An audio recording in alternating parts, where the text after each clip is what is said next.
I don't think that the Bible needs to be proven to anyone. This is a book of faith, and anyone that comes to God has to come to Him on the basis of faith and nothing else. However, if the Bible is true and everything that is written inside was written by God, the God that created everything, I just happen to believe there should be evidence of that. Now think about it. If the Bible can show us things about creation that we were not aware of or could be aware of by simple observation, then it's reasonable to think that there's some kind of supernatural connection between the Bible and the Creator. Job is the oldest book in the Bible. In fact, both religious and secular scholars date the authorship of Job to be about 1000 BC. And despite it being an antiquated book, it has a lot of information about creation that we didn't otherwise know until recently.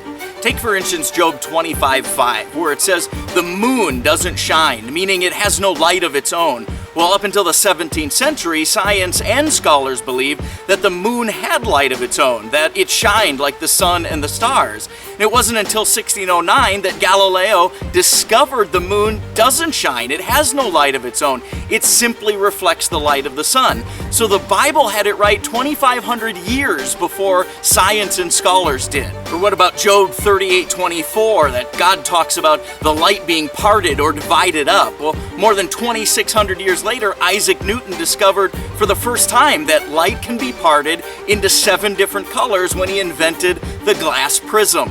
In Job 38:19, God talks about light moving and darkness being still. Again, Isaac Newton, after reading that very scripture in 1666, discovered that light does in fact move at 186,282 miles per second, give or take. And in his study of light, he also discovered that darkness has no movement at all. How about the Earth's ecosystem? In Job chapter 36, verses 27 and 28, it's described how God created the whole system of rain, evaporation, and clouds, and how this system cleans the water by what the Bible calls being distilled, and this system was sufficient to account for the entire world's water supply. Well, it wasn't until the 1500s that Bernard Palissy proposed his theory of what's now known as the hydrologic cycle.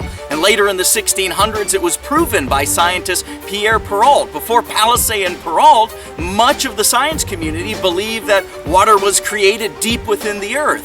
But both of them worked to prove what we now know, that water is in a continual cycle of renewal, just like God told us 3,000 years ago. In Job 38:16, God talks about springs under the sea.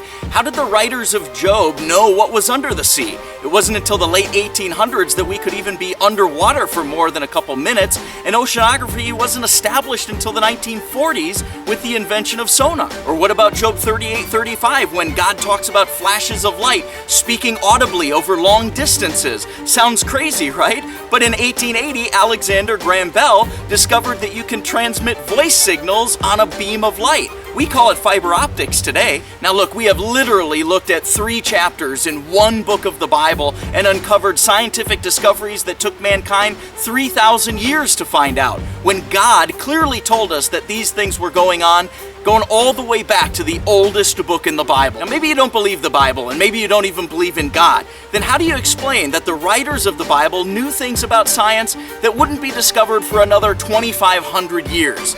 I have to commend you on your faith. I mean, it really does take more faith to believe this is just some fake book written by men than to believe that this was written by the same God that created the entire universe.